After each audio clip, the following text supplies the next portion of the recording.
আসসালামু আলাইকুম। তো আশা করি সবাই ভালো আছেন। আজকের এই ভিডিওতে আমি আলোচনা করব অ্যামাজন FBA বিজনেস স্টার্ট করার জন্য কেমন বাজেটের প্রয়োজন। এই টোটাল বিষয়টা আমি এই ভিডিওতে আলোচনা করব। কারণ হচ্ছে আপনারা অনেকে আমাকে কল করে থাকেন, তারপরে আমাদেরকে মেসেজ করে থাকেন যে ভাই আমি অ্যামাজন FBA বিজনেস স্টার্ট করতে যাচ্ছি, তো কেমন বাজেটের প্রয়োজন হতে পারে শুরুতে, এবং কি আমার কত বাজেট হলে কেমন প্রফিট হতে পারে। তো অনেক প্রশ্ন আপনারা করে থাকেন। তো আমি এই সকল প্রশ্নের অ্যান্সারটা আমি ভিডিওতে দেওয়ার চেষ্টা করব, এবং এই যে আপনাদের বাজেট কোথায় কি খরচ হবে, হ্যাঁ, বাজেটটা যে রাখবেন কত ডলার বা কি, সেটা তো আমরা ফাইনালি দেখব। এবং এই বাজেটটা কোন পারপাসে, আমাজনের যে টোটাল খরচটা কোথায় কোন জায়গায় কিভাবে খরচ হবে, এই টোটাল প্রসেসটাই আমি আপনাদেরকে দেখাবো। তো শুরুতে দেখেন আমরা দেখতে পাচ্ছি যে $39.99। তো এটা যেটা কাটতেছে সেটা হচ্ছে কত, প্রফেশনাল অ্যাকাউন্টের জন্য। আমরা জানি যে অ্যামাজনে দুই ধরনের অ্যাকাউন্ট ক্রিয়েট করা যায়, একটা হচ্ছে প্রফেশনাল অ্যাকাউন্ট আর একটা হচ্ছে কি ইন্ডিভিজুয়াল অ্যাকাউন্ট। তো প্রফেশনাল অ্যাকাউন্টের ক্ষেত্রে আপনার মান্থলি এটা সাবস্ক্রিপশন পে করতে হয় অলমোস্ট $40। ইন্ডিভিজুয়াল অ্যাকাউন্টে কিন্তু আপনাকে সাবস্ক্রিপশন ফিটা দিতে হয় না, কিন্তু ইন্ডিভিজুয়াল অ্যাকাউন্টে অনেক কিছুই আপনি অ্যাক্সেস পাবেন না। যা প্রফেশনাল আপনাকে বিজনেস করতে হলে অবশ্যই আপনাকে প্রফেশনাল অ্যাকাউন্টটা লাগবে। অনেকে হয়তো প্ল্যান করতে পারেন যে ভাই আমি প্রথমে ইন্ডিভিজুয়াল অ্যাকাউন্ট, হ্যাঁ আপনি ইন্ডিভিজুয়াল অ্যাকাউন্ট নিলে আপনি করতে পারেন, কিন্তু ওইটা কিন্তু লিমিট, অনেক কিছু লিমিট আছে। তার মধ্যে মেজর একটা লিমিট যদি বলি, আপনি ওইখানে $40 কোয়ান্টিটির উপর পার মান্থ সেল করতে পারবেন না। আর দ্বিতীয়ত হচ্ছে আপনি এখানে কিন্তু ক্যাম্পেইন করতে পারবেন না, পিপিসি ক্যাম্পেইন রান করতে পারবেন না। তো আরও কিছু অসুবিধা আছে, এটার উপর আমার ইউটিউব চ্যানেলে আমার ভিডিও আছে, কাইন্ডলি সেটা দেখে নিন। ওইখানে ইন্ডিভিজুয়াল অ্যাকাউন্টের প্রফেশনাল অ্যাকাউন্টের সুবিধা অসুবিধা নিয়ে আমি কথা বলছি, আমার ইউটিউব চ্যানেলে ঢুকে আপনারা কাইন্ডলি ওই ভিডিওটা দেখে নিন। তো তারপরে হচ্ছে দেখুন, আমরা এখানে এস্টিমেটেড কস্ট হিসেবে মূলত ধরে এটা সাজাইছি। তো তারপর দেখেন কি $3 হচ্ছে ম্যানুফ্যাকচারিং কস্ট। আমরা যে প্রোডাক্টটা পারচেস করব সেটা ধরে নিলাম যে কত, $3 ম্যানুফ্যাকচারিং কস্ট। এখন সেটা $2 হতে পারে, $1 হতে পারে, $4 হতে, তো আমি ধরে নিচ্ছি 3। তারপর হচ্ছে শিপিং কস্ট, আর শিপিং কস্ট $1। এটা যদিও কম বেশি হতে পারে, সেটা হচ্ছে যে আপনি যদি বাই ইয়ারে নিয়ে আসেন তখন বেড়ে যাবে, আবার যখন শিপে নিয়ে আসবেন তখন কিন্তু কমে যাবে। তো আপনারা ট্রাই করবেন শিপে আনার জন্য, কারণ হচ্ছে আপনি যে বাই ইয়ারে তাড়াহুড়া করে নিয়ে আসলে কিন্তু আলটিমেটলি প্রফিট করতে পারবেন না। তো এই জন্য একটু যদি আপনার লেটও হয় সেক্ষেত্রে অবশ্যই শিপে আনার ট্রাই করবেন। এইখানে আমরা যদি একটু সামেশন করি, সেটা হচ্ছে $3 প্লাস হচ্ছে $1 ইকুয়াল হচ্ছে কত, $4। $4 হচ্ছে কি ল্যান্ডেড কস্ট। তো আপনার ম্যানুফ্যাকচারিং এবং শিপিং টোটাল কস্টিং মিলিয়ে হচ্ছে আপনার অ্যামাজন ওয়্যারহাউস পৌঁছানো পর্যন্ত যে কস্টিংটা, এটাকে বলা হচ্ছে ল্যান্ডেড কস্ট। তো এটা ল্যান্ডেড কস্টটা কত, $4। তো এখন তারপরে যদি আমি ধরি $4 ইন্টু 100, এখানে কিন্তু 100 কোয়ান্টিটির কথা বলাচ্ছে, যে আমি যে প্রোডাক্টটা পারচেস করতে চাচ্ছি সেটা ধরুন $100 আমি পারচেস করলাম, তাহলে কত হয়, যদি আমি 4 ইন্টু 100 দিই তাহলে কিন্তু $400 হয়ে থাকে। তো এটা হচ্ছে কি ইনভেন্টরি কস্ট। হ্যাঁ, আপনাকে কত ইয়ে করতে হচ্ছে, আপনার যে প্রোডাক্টটা পারচেস করবে সেই প্রোডাক্ট বাবদ প্লাস হচ্ছে শিপিং বাবদ কত, টোটাল কত খরচ হলো, $400 কিন্তু আপনার ইনভেন্টরি পারচেস করতে কিন্তু খরচ হয়ে গেল। তো এখন এইখানে ডিপেন্ড করবে, আপনি হয়তো অনেকেই শুরুতে দেখা যায় যে যাদের বাজেট বেশি আছে, অনেকে ট্রাই করে যে 500 কোয়ান্টিটি বা 1000 কোয়ান্টিটি বাল্ক কোয়ান্টিটি আনার জন্য ট্রাই করে। তো এটা ঠিক আছে, আপনি আনতে পারেন, কিন্তু আমি আমার পার্সোনাল অপিনিয়ন যেটা, আপনি যদিও টাকা থাকে বা যেটি থাকুক, বাজেট বেশি থাকুক, আর সেক্ষেত্রে আমি বলবো যে আপনার 100, 200 বা 300 কোয়ান্টিটিতে আপনারা প্রোডাক্টটাকে লঞ্চ করেন বা ট্রায়াল দেন। তারপরে যখন প্রোডাক্টটা ভালো সেল আনতে পারবেন, দেন সেকেন্ড শিপমেন্টে গিয়ে আপনি 1000, 2000 যা আনেন। কারণ এটা আপনি যখন দেখবেন যে ভালো সেল হচ্ছে, তার মানে কি আপনি তখন কিন্তু একটা মোটামুটি এনশিওর হলেন যে না, এই প্রোডাক্টটা যেহেতু এখন ভালো করতেছে, আমি এটা দিয়ে ভালো করাতে পারবো। তো সেই ক্ষেত্রে তখন আপনি কি করতে পারবেন, সেই ক্ষেত্রে অবশ্যই আপনি বাল্ক কোয়ান্টিটিতে অর্ডার করতে পারবেন। কিন্তু শুরুতে যদি করেন তাহলে কিন্তু একটু রিস্ক থেকে যায়। আর শুরুতে এই জন্য $100 অথবা $200 দিয়ে আপনারা স্টার্ট করতে পারেন। তো তারপর হচ্ছে মার্কেটিং এর জন্য আমরা ধরে রাখছি যে $200, যদি এটা মার্কেট টু মার্কেট ভ্যারি করে। ইউএসএ মার্কেটের জন্য একরকম বাজেট, ইউকে মার্কেটের জন্য আরেক রকম বাজেট, হ্যাঁ, বা অস্ট্রেলিয়া মার্কেটের জন্য আরেক রকম বাজেট। তো মার্কেটের তো অ্যাভারেজ আমি ধরে রাখছি যে এটা আপনি যখন 100 কোয়ান্টিটির জন্যই ধরে রাখলাম আমি $200, মার্কেটিং বলতে ওই যে অ্যামাজনের ভিতরে আর কি পিপিসি বা ক্যাম্পেইন এগুলো অ্যাড রান করা যায়, এগুলো বাবদ। তো আপনি যদি পার ডে যদি $5 করেও যদি আপনি স্পেন্ড করেন, দেখা যায় অলমোস্ট আপনি 1.5 মাস বা 14 ডেজ কিন্তু আপনি এই পিপিসিটা রান করতে পারবেন। তো আর 14 ডেজ বা 1 মাসের মধ্যে আপনি যদি ঠিকঠাক মতো সবকিছু করেন, আপনার কিন্তু 100 কোয়ান্টিটি কিন্তু শেষ হয়ে যাবে। তো অবশ্যই আপনাকে কিন্তু পিপিসি কস্টিংটা ধরতে হবে, কারণ হচ্ছে যখন আপনি শুরুতে বিজনেস করতে আসবে, আপনার এই প্রোডাক্টে রেটিং রিভিউজ থাকবে না, কোনো কিছু থাকবে না, নতুন প্রোডাক্ট, তার সার্চ ইঞ্জিনের আপনার র্যাঙ্কিংয়ে আসবে না। তো র্যাঙ্কিংয়ে আনার জন্য আপনাকে সেল নিয়ে আসতে হবে, তারপর হচ্ছে আপনার পিপিসি করে উপরের দিকে থাকতে হবে, দেন কিন্তু সেল হবে। তো এই জন্য শুরুর দিকে আপনার প্রচুর মার্কেটিং করতে হয়। তো হয়তো পরবর্তীতে আপনি একটু কম করলেও চলবে, বাট শুরুতে আপনাকে ভালো পরিমাণ মার্কেটিং করতে, এই জন্য বাজেটটা একটু বেশি ধরে রাখছি, যে $200। তারপর হচ্ছে দেখতে পাচ্ছেন যে $20 স্যাম্পল কস্ট। আপনি যদি কোনো স্যাম্পল নিয়ে আসতে চান, যে চায়না থেকে কোনো প্রোডাক্ট, আলিবাবা থেকে স্যাম্পল নিয়ে আসতে, আপনি যদি অলরেডি বাইরে যে কোনো কান্ট্রিতে থাকে, তো আপনার জন্য আরও সুবিধা। আর বাংলাদেশে চাইলেও নিয়ে আসতে পারবেন, কিন্তু বাংলাদেশে একটা প্রবলেম হলো যে আপনি যে $1 থেকে $2 প্রোডাক্ট নিয়ে আসেন, এটা কাস্টমসে অনেক টাকা দিতে হয়। তো দেখা যায় যে আপনি 300-400 টাকার একটা প্রোডাক্ট নিয়ে আসছেন, এটা কাস্টমসে আপনাকে আর 3-4 হাজার টাকা দিতে হচ্ছে, তার মানে একটা কস্টিংটা কিন্তু অনেক বেড়ে যায়। তো এইখানে একটা আমার আইডিয়া আছে, আপনাদের যদি থাকে যে কোনো রিলেটিভ থাকে, সেটা ইউরোপে বা ইউকে, ইউএসএ, অস্ট্রেলিয়া, যেখানে হোক না কেন, যদি থেকে থাকে, তা সেই ক্ষেত্রে তাদের অ্যাড্রেসে আপনি কিন্তু আলিবাবা থেকে প্রোডাক্টটা পাঠাতে পারেন। পাঠিয়ে তাদেরকে হয়তো যে প্রোডাক্ট যদি ইউজেবল প্রোডাক্টটা হয়, তাদেরকে একটু ইউজ করতে পারেন, বলতে পারেন যে আপনি এই প্রোডাক্টটা 1 সপ্তাহ একটু ইউজ করে দেখেন, প্রোডাক্টের কোয়ালিটি কেমন বা কি আপনার কাছে কেমন মনে, তার কাছ থেকে একটা রিভিউ নিতে পারেন। প্লাস হচ্ছে তাকে বলতে পারেন যে তা আপনি তো ইউজ করলেন, আপনার কাছে এরকম মনে হলো, তাহলে একটু ডিফারেন্ট অ্যাঙ্গেলে ছবিগুলো একটু পাঠিয়ে আমাকে দেন, আমি প্রোডাক্ট একটু দেখে এটার কী অবস্থা, বা একটু ভিডিও করে দেন। তখন আপনি এই প্রোডাক্টটা একটু ভিডিও দেখে নিলেন, বা আপনার ডিফারেন্ট অ্যাঙ্গেলের ছবিগুলো দেখে নিলেন, আপনার কাছে যদি ভালো মনে হয়, সব কিছু ঠিকঠাক থাকে, সেই ক্ষেত্রে কিন্তু আপনারা তখন অর্ডার করতে পারেন।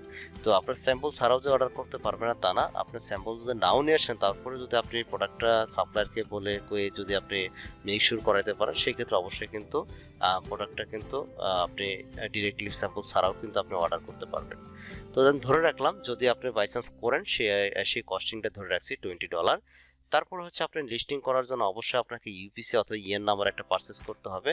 তো বিভিন্ন সাইট থেকেই পাওয়া যায়, আপনি কম দামেও বিভিন্ন সাইটগুলো থেকে পাবেন অল্প ডলারে। কিন্তু আমি রিকমেন্ড করি যে আপনি যদি যেহেতু প্রফেশনাল বিজনেস করতে আসছেন এখানে, তো অবশ্যই তাহলে এখান থেকে কি করবেন, অ্যামাজন রিকমেন্ড করে যে GS1, হ্যাঁ, GS1 হচ্ছে একটা অথেন্টিক সাইট। তো অ্যামাজন নিজে রিকমেন্ড করে, তো অবশ্যই GS1 থেকে আপনার ইউপিসি অথবা ইএন নাম্বারটা পারচেস করবেন। তো এটা যদি আপনি সিঙ্গেল করেন, সেটার জন্য হচ্ছে $30 এককালীন পে করতে হবে, কারণ এটা দিয়ে মূলত আপনাকে লিস্টিংটা করতে হবে এই ইউপিসি বা ইএন নাম্বার দিয়ে। তো আমি রিকমেন্ড করবো অবশ্যই আপনারা GS1 থেকে পারচেস করে নিতে পারেন, আর চাইলে অন্য সাইটগুলো থেকে কিনতে পারেন, সেটা হয়তো একটু রিস্কি হয়ে যায়, সেটা আপনাদের উপরে ডিপেন্ড করবে, চাইলে আপনারা অন্য সাইটগুলো থেকে পারচেস করতে পারেন।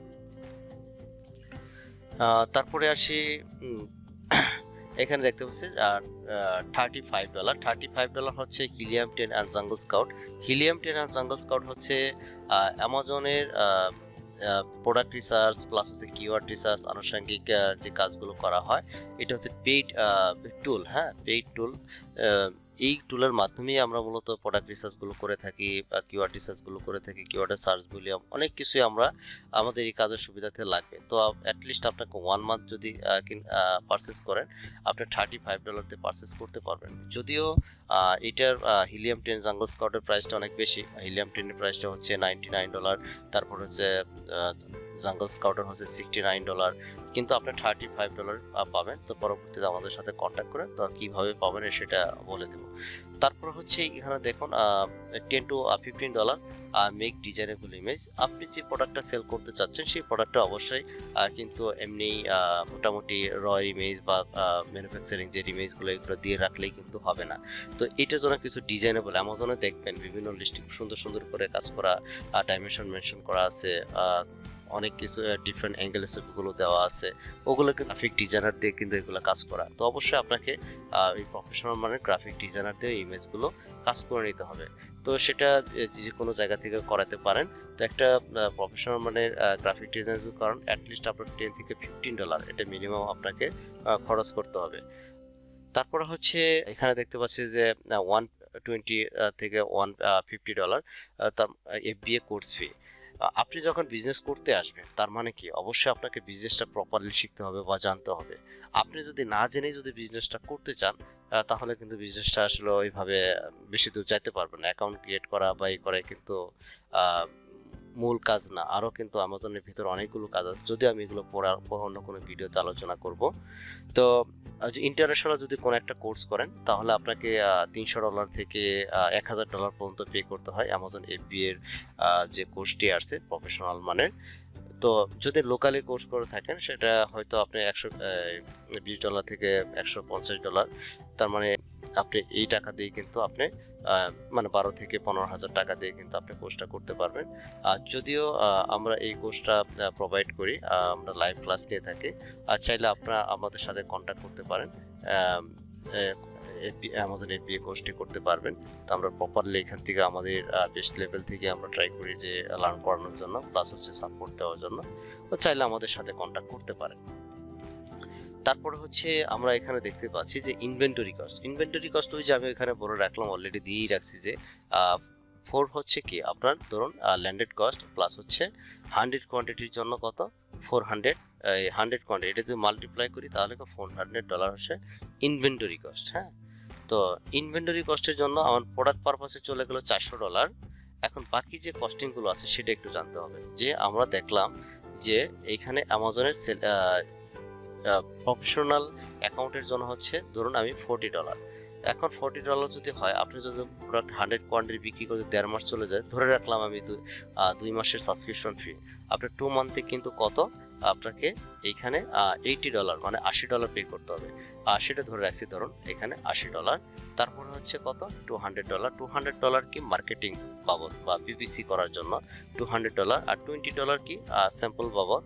তারপরে $30 কি ইপিসি অথবা ইএন নাম্বার পারচেস করার জন্য, আর $35 হচ্ছে আপনার যে পেইড টুল পারচেস করবেন সেই পেইড টুলের জন্য, হিলিয়াম টেন জাঙ্গল স্কাউট এগুলোর জন্য $35। আর হচ্ছে $15 হচ্ছে আপনাকে $15টা হচ্ছে কি আপনাকে প্রোডাক্টের যে ইমেজগুলো ডিজাইন করবেন সেই ডিজাইনের জন্য আপনার $15 কস্টিং দেওয়া হয়েছে। আর $120 মিনিমাম দেওয়া হয়েছে যে আপনি যে FBA কোর্সটা করবেন বা FBA যে বিজনেসটা শিখবেন প্রপারলি, তো এটার জন্য আপনাকে ধরতে হবে এটাও একটা ইনভেস্টমেন্ট। কারণ আপনি বিজনেসটা যদি নাই শিখেন তাহলে বিজনেসটা কিভাবে রান করবেন, তাই না? তো এটাও আপনাকে ধরতে হবে যে এটাও একটা ইনভেস্টমেন্ট আপনার। তো ধরুন $120।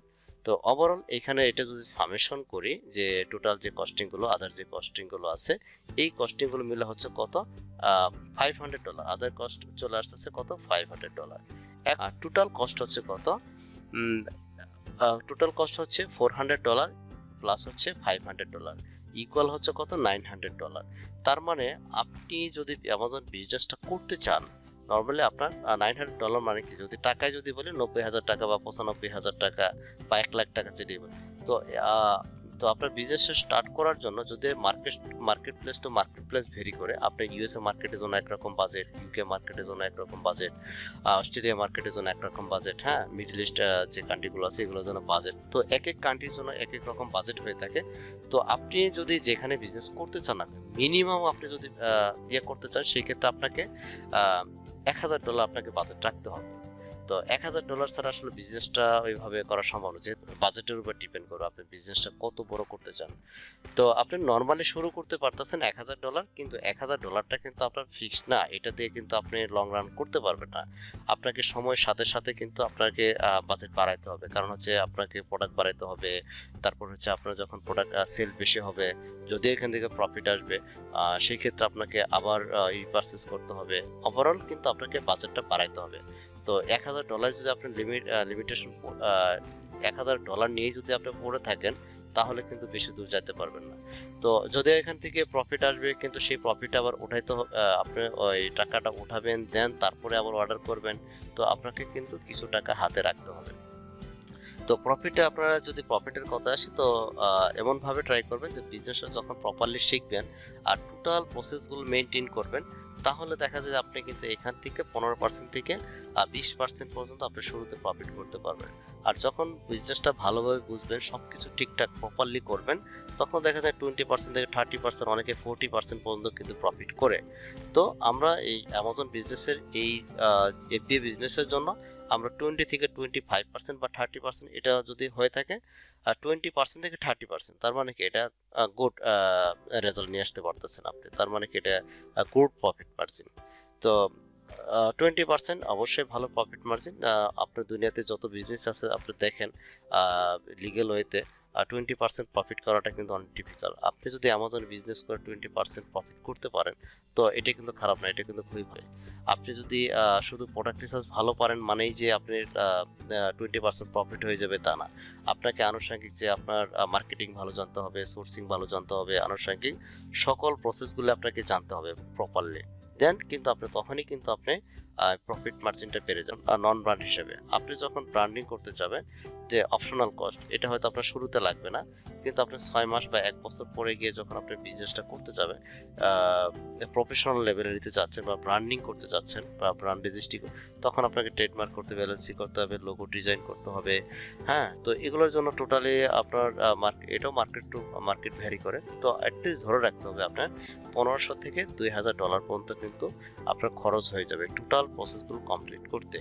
হ্যাঁ, ওই আপনার ব্র্যান্ড রেজিস্ট্রি পর্যন্ত টোটাল প্রসেস কমপ্লিট করতে আপনাকে কমপক্ষে এটা ধরে রাখতে হবে। তো এটা আপনি শুরুতে অবশ্যই যাবেন না, সেটা 6 মাস বা 1 বছর পরে ট্রাই করেন, কারণ বিজনেসটা যখন আস্তে আস্তে গ্রো আপ করবেন তখন এটা পরে গিয়ে করবেন। তো আর যাদের বাজেট ভালো আছে তারা শুরুতেই করতে পারেন, কারণ যদি আপনি ব্র্যান্ড রেজিস্ট্রি করে যদি সবকিছু করতে পারেন, তাহলে কিন্তু আপনি আরো ভালো রেজাল্ট পাবেন। এটা বাজেটের উপর নির্ভর করে। এখন আপনার বাজেট যদি থাকে $5000, তো আপনি $2000 এগুলো খরচ করেন, তো সমস্যা নাই।